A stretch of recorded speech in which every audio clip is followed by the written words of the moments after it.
Well, hello, this is David McElroy for the Human Potential Channel once again. It's been a while since I've done a show, but I met a gentleman, a week or two ago, and we were talking about business issues, cash flow management, lead development, all things that all businesses are thinking about. And he shared some stories with me about his life, his journey, the cash flow system that he's got in place. And I thought, oh my gosh, this is something that we need to share with our audience.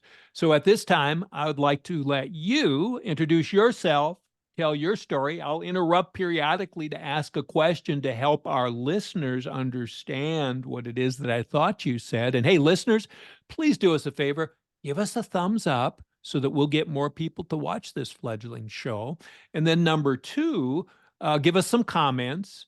And number three, subscribe. Subscribe so you'll get notified when we do this and bring us some additional guests. So if you will, introduce yourself. The drum roll has just fired.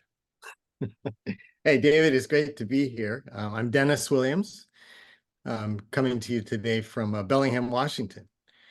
And, the big aha for me was realizing that we can actually use bank products to boost equity, reduce expenses without changing spending, just by understanding what you can do with cash flow.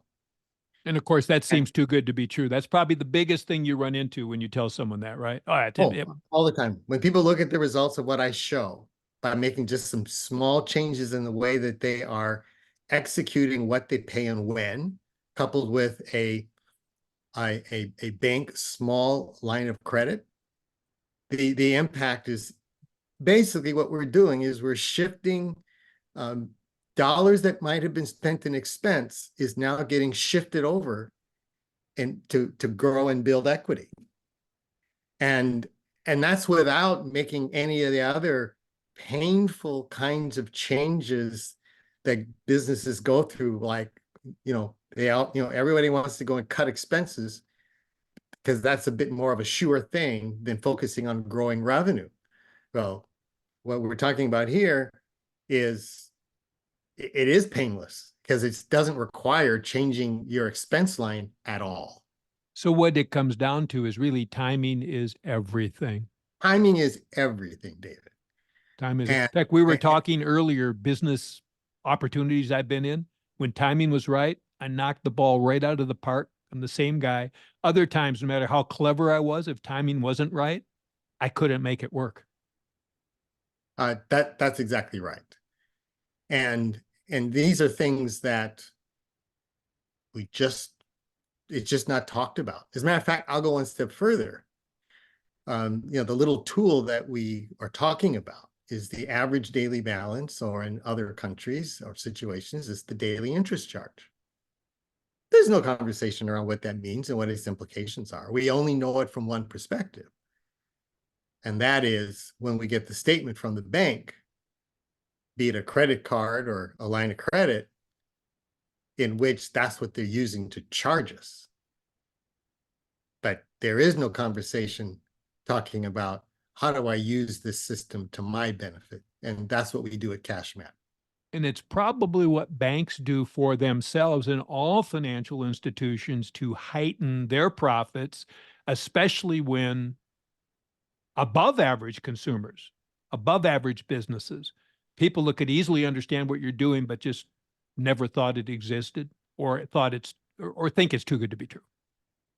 Yeah, usually most people don't think it exists, and they do think it's too good to be true. And the other side of it, I mean, I have had people, it's called the Stockholm effect, where when you put some of these processes in place, and people in turn think, well, gee, I'm screwing the bank. Well, actually, the idea is that healthy consumers make healthy banks. So this is one of the few things that is actually a win-win for all parties engaged. Yeah, you're optimizing your own position. The banks have plenty of attorneys and financial analysts. They've got probably more analysts and specialists and legal help on their side than most businesses do. That's probably a fair statement.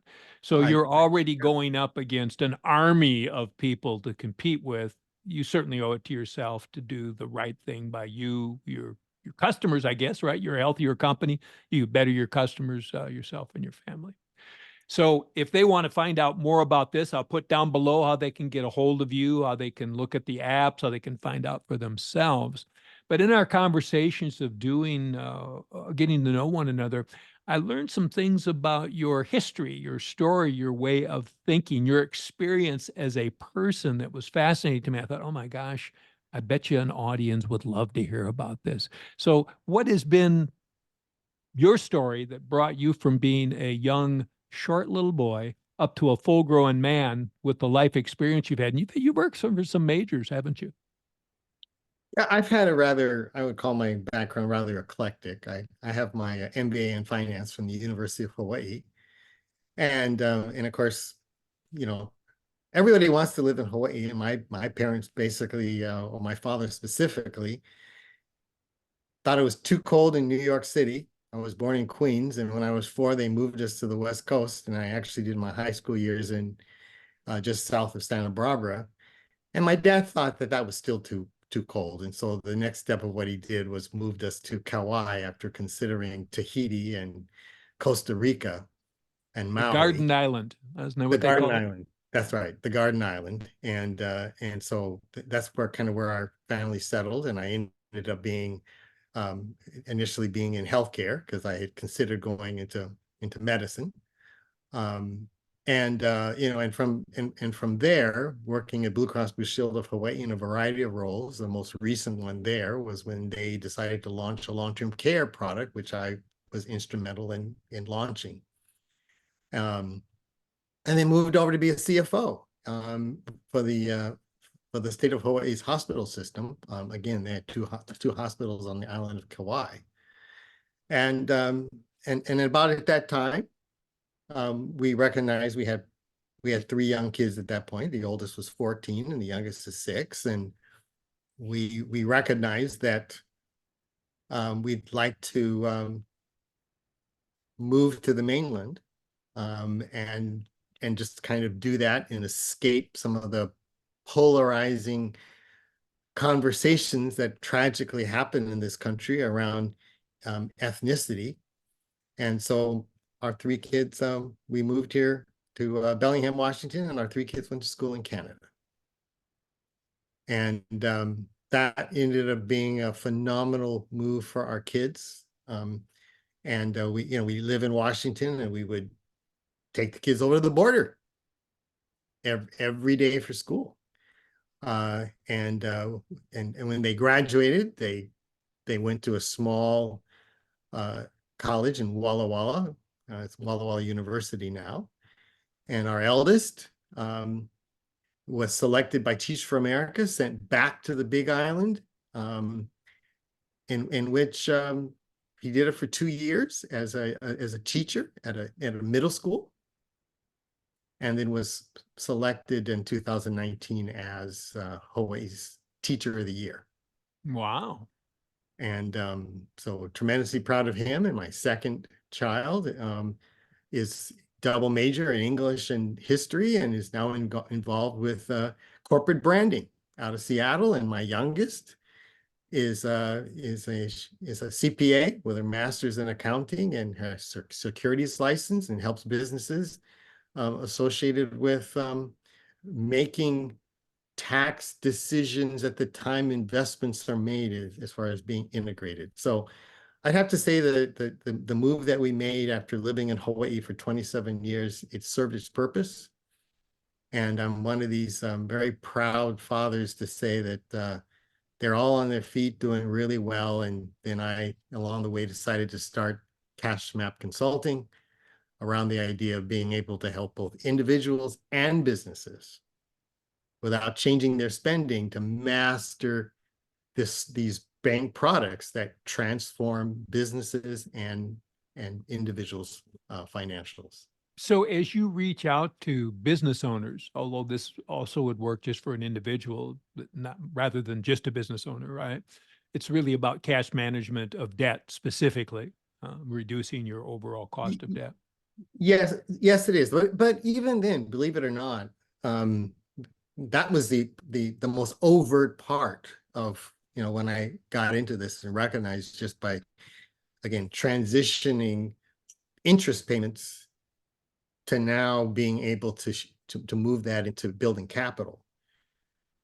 But the number of businesses who have idle cash just sitting around and doing nothing because everybody was used to getting paid 0.1%.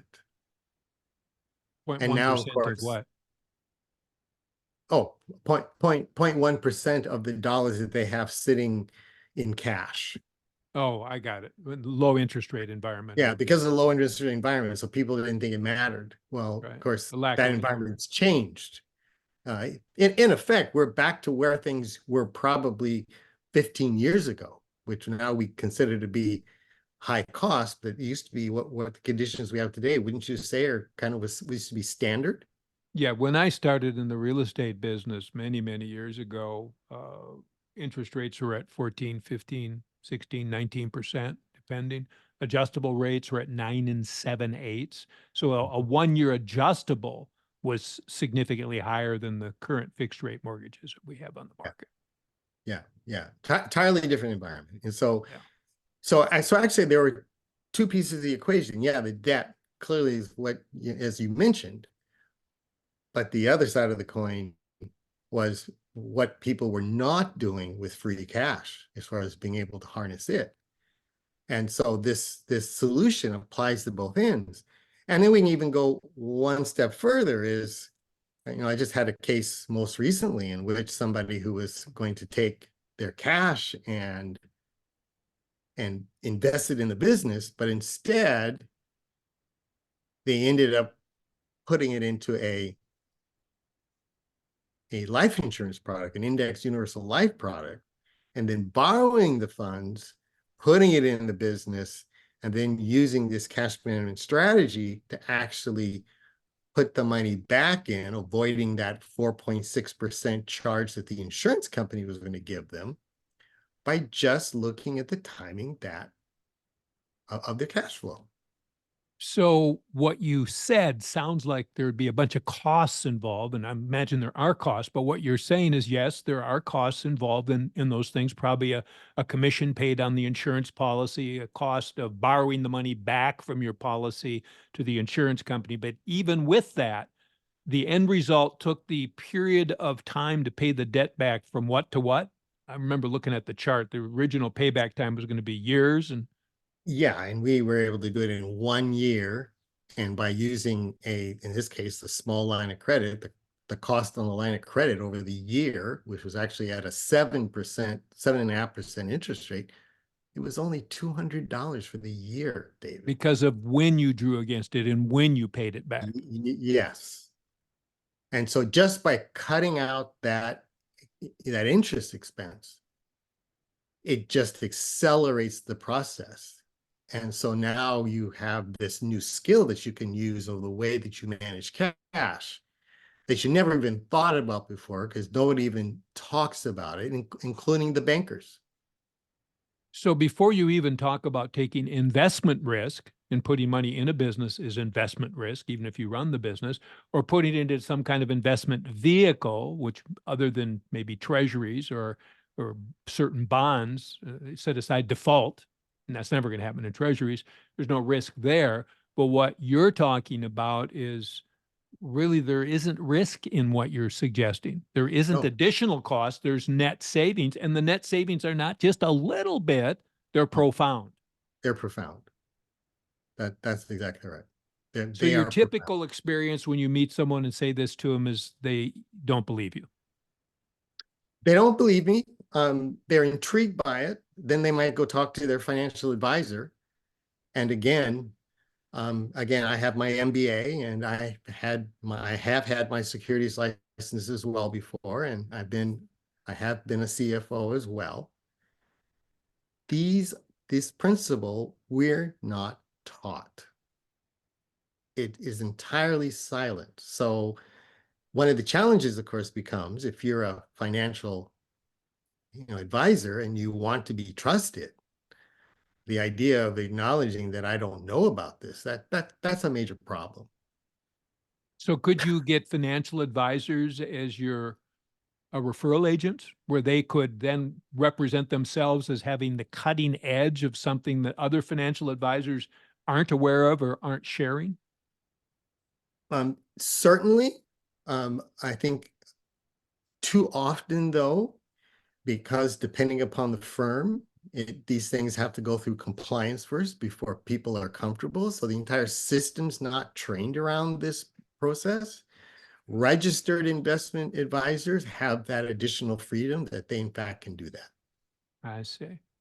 right? So for let's say the preponderance of financial advisors, getting compliance done with the company they work for might be an obstacle they're unwilling or unable to overcome. One, huh? And then number two, uh, those that could use this as a tool, since there's probably no compensation to them, if we think about, like, as Munger said, look at the compensation if you understand the behavior. And so they're just as likely, if we talk about human nature, to say as well, why bother, right? Why bother to go into it? Well, actually, first on face value, I understand what you're saying. But again, I'm going to come back to the principle. A healthier customer is a healthier bank because they now have more cash available. So there's now the possibility of greater assets under management that they now have to be able to use. And the other thing of the system that we use is one that we actually give people the why for budgeting so that they actually, the app that I created that is in the App Store called CashMap, Empowering Budgeting. I had no intention of building it in a budgeting program, but what people came back and told me was, when you show us the results of us doing this, as well as incremental changes if we want in either our income or expense, and we can now see the impact over 5, 10, 15, 20 years, all of a sudden, I call it bringing my future into my present. I'm now actually creating sustainable motivation that fits right in with what a financial advisor is wanting their clients to do. So in fact, it is in the financial advisor's greatest interest, self-interest, for their clients to embrace this strategy. So to say to somebody, if you want to net more, you're going to have to reduce your spending. That's one conversation. But if you could say to someone, you can leave your spending the same and still net more to the bottom line, now that causes someone to say, how's that possible? How can I spend the same? Exactly. How can I have the same income, the same expenses, and net more? How's that possible? Yeah, that's right. And then I'll add one more level of disbelief. I don't care what the interest rate is.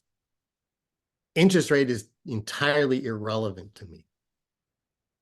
Or the difference it makes is so minute that it becomes a rounding error. Yes. And I say that on both sides of the equation. I could be dealing with an underlying debt that might be, let's just say 2.5%. And I could be using a line of credit that might be at 8 or 10 or 12%. To I bridge the don't gap of care. when you make the payment. So the line of credit that you're facilitating to pay this off early can have a higher cost of funds than the actual loan you're reducing, Exactly. and you still Exactly. have a profound increase in net savings Exactly. And because that of just timing, because of timing. all because of timing, as well as I'm no longer leaving cash sitting idle. I'm putting it to work as until I actually need the funds. And when you're putting it, where is it when it's working? I've actually used it to drop the balance on that line of credit that I I got, used, I got. right, to accelerate the underlying loan so that the the cost at the end of the billing period is minimal. Yeah, I remember seeing what look even for large balances, what ends up being relatively just a few dollars. Exactly.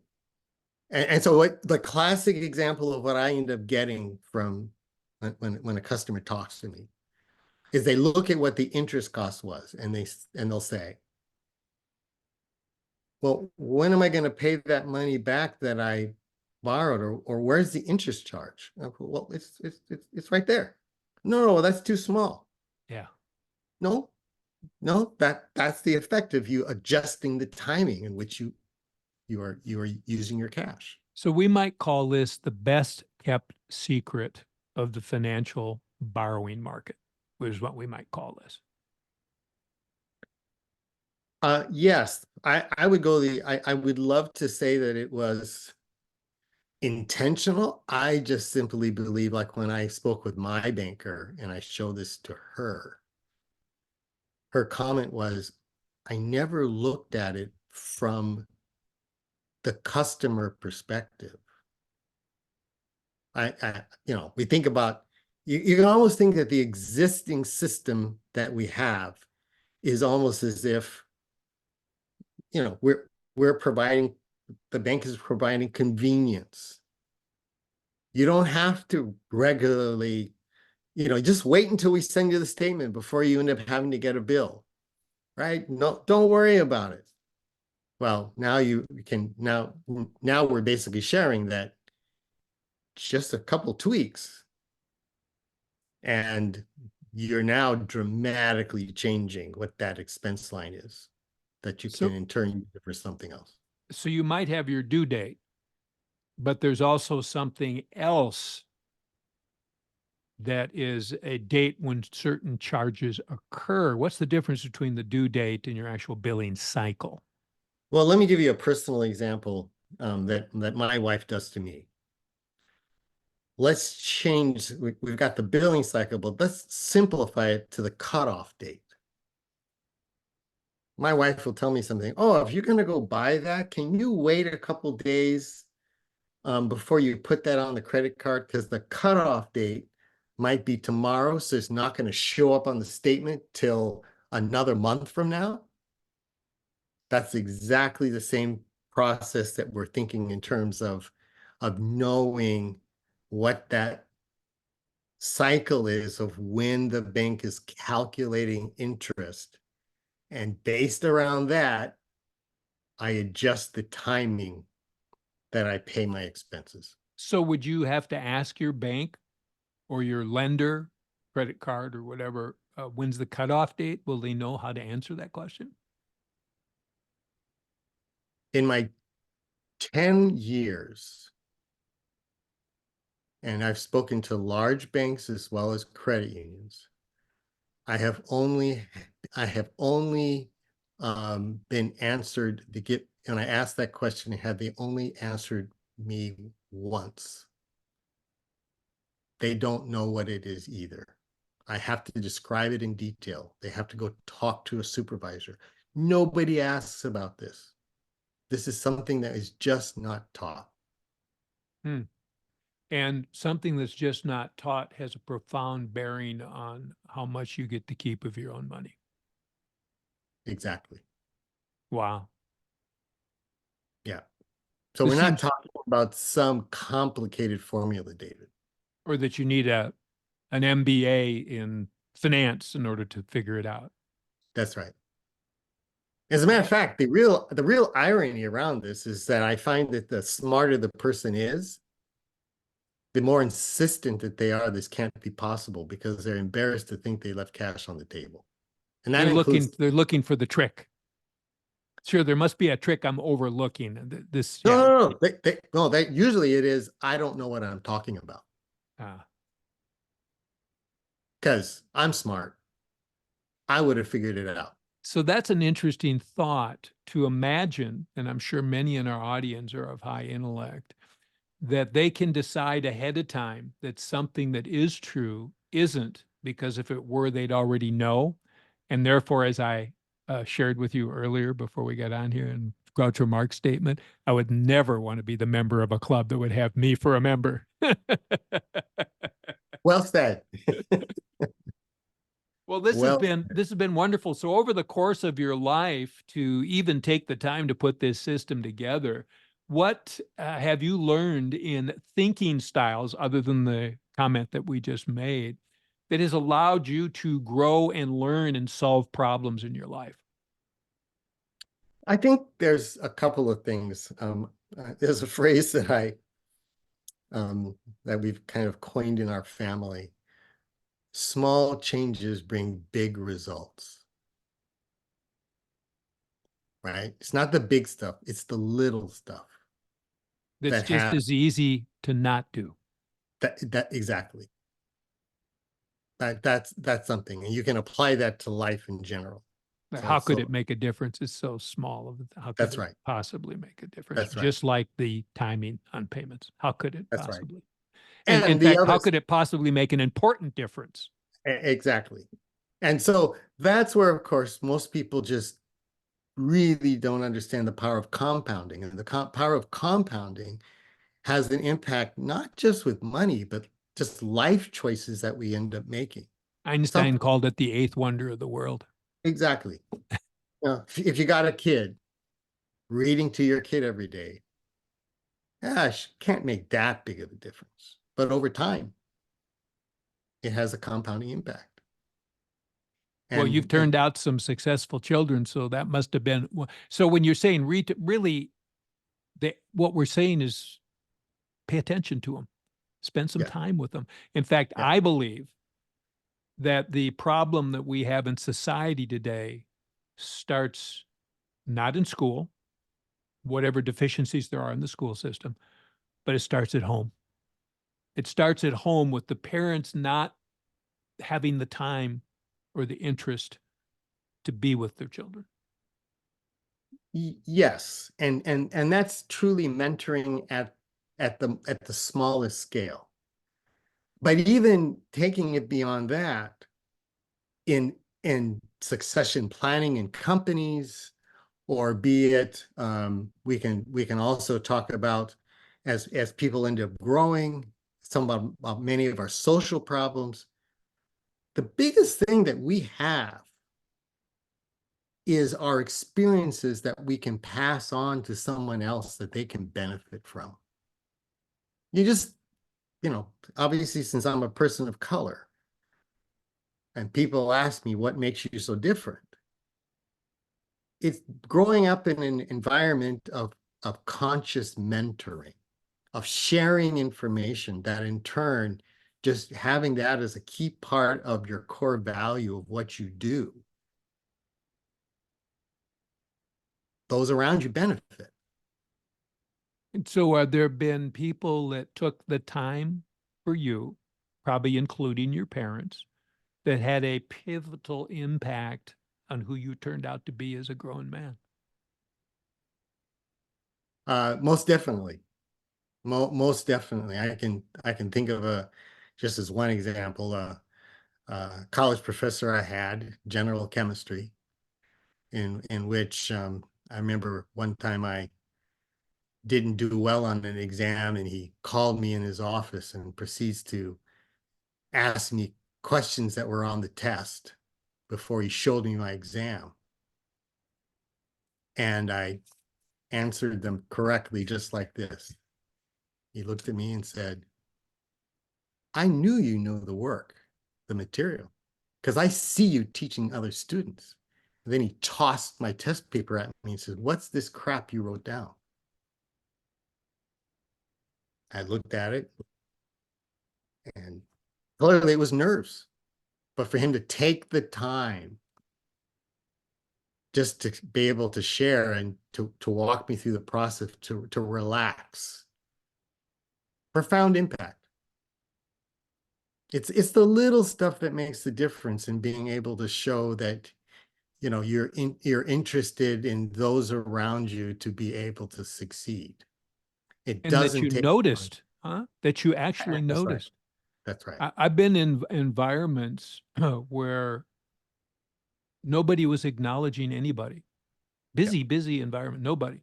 And I decided I would just say hi and smile. Yep. And over the course of about a year, the impact it had in the entire environment where I was profound. I had people come up and stop me to ask me why I was so happy. I have had the similar experience. And It's all I did was not, smile and say hi. that's right. That's right. Or take the time to, I can remember one company that I worked at in South Carolina, in which I would speak to the janitor and I could barely get the person to look me in the eye. And then I took her to lunch on something not done by executives in this company in South Carolina. And when I said I was going to take her to lunch and people asked me, my CEO and a fellow vice president, what I was doing for lunch, and I told them and they joined me.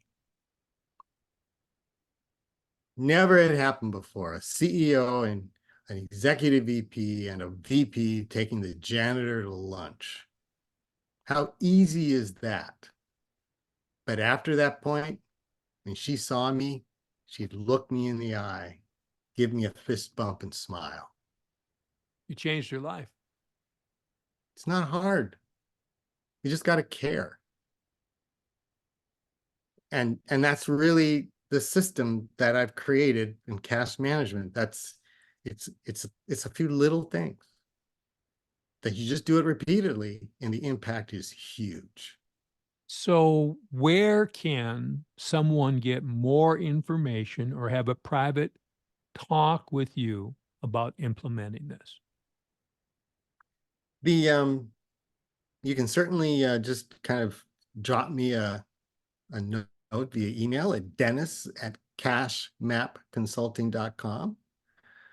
Or the other item as well is you can also just kind of send me a text at 360-510-6919. And if they reach out to you, what would they find in the talk they'd have with you afterwards?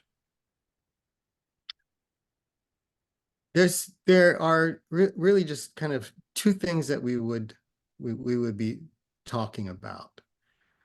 Is the first thing that we would be taking, and you don't, the individual doesn't have to have their numbers to the penny, but to be able to have a sense of kind of what their current profile of income and expenses look like, and would just do some simple adjustments so they can firsthand see the impact it would have either on them individually or on their business. So, you would encourage anyone that hears this message to take a moment to do what would be easy not to do and reach out to you. Take Yep. another moment to actually say, what if this were true? What if it is not something that is a twisted story of falsehood? What if it were true? What impact would it have on me? And if you're have children, on my children and other people I know, what if I could have a profound impact on their financial life, the compounding effect? Because I took a moment to reach out to Dennis to find out that what he's talking about is easy to do, just as easy not to do. But the compounding effect is so profound that it is unbelievable. Because it would seem like anything that's profound would have to be complicated and difficult and hard to do. Isn't that the general perception? If it was really that That's great, right. it must be extremely hard. But what you're saying is this is the exception to that. Yep. That's and we're here to help coach people through the process, um, and create this as a skill that they will now have for the rest of their life that they can in turn pass on. And financial advisors, because of what we talked about earlier, may be interested in using this to help their client trust them even more, to have them have even more to invest, right? Mm. To Yep. give them even more. My financial advisor or insurance agent, right, told me this. You should go talk to them about this, and maybe they pick up some more financial advisor or insurance business. Yep. Or my guy that sells cars for a living told me this. Maybe you should go buy a car from him because, and it goes on and It just on. goes on and on and on. The applications of this are just so broad. I am so glad that we met one another. We've got some interesting things in the mill that you might see in the future with us and a few other people coming together in a network to help people do better with what they have and end up giving themselves a better financial life. And then what you can do with that extra money is really up to you. But I found that most people, they really don't want more money. What they want is what the money can do for them. But you have to have that money to be able to do those things that require financial assets to affect. Dennis, I want to thank you so much for taking the time to be on the show. I want to encourage the entire audience once again to give us a thumbs up. Please subscribe. Please reach out to Dennis and find out how easy it is to have a profound impact on your life today. The younger you are, the longer the period of time you have of compounding, the more profound the end result will be. But that doesn't mean that at any stage, no matter what age you are, that putting something this simple in your life couldn't have a profound impact. For those of you that are older, what if you could just leave your children more? Because what you already had in place became something that was a tool for greater financial success, and you could pass that on to them. Thank you so much on behalf of the First Fusion Capital, my company, and the Human Potential Channel. And Dennis, I want to thank you so much. Please reach out to us, and we'll look forward to seeing you online. Give us the thumbs up, please. We need your help in order to grow, and give us some guests.